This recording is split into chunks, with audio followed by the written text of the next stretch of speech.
به شعبه وزارت کارهای داخلی یک در نوع رودکی مکتوب از نام رهبریت شرکت اولچبای وارد گردیده است که ماه دکبر سال 2021 شخصان نامعلوم برای پنهانی از اتاق کاری محاسب یک عدد کامپیوتر را با تمام تجهیزاتش دزدیده از جای حادثه غیب زدند.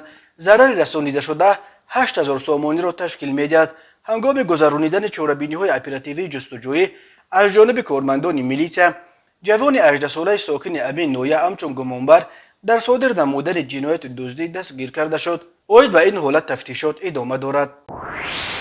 هنگام گذرانیدن چاره‌بینی‌های اپراتیوی جستجویی از جانب کارمندان میلیسیا نویه ورزاب، مرد 39 ساله ساکن نویه مذکور با گمان قلابی دستگیر کرده شد. نامبرده ماه سپتامبر سال 2019 با روی فریب به باوری مرد 32 ساله ساکن شهر دوشنبه در آمده از او مبلغ 100,000 سامانی گرفته وعده داده است که بر عوض مبلغ به او یک قطعه زمین استراحتگاه را جدا کرده می‌دهد، اما مبلغ‌های به دست آورده‌اش را به منفعت شخصی صرف نموده تا حال بر نگردانیده است.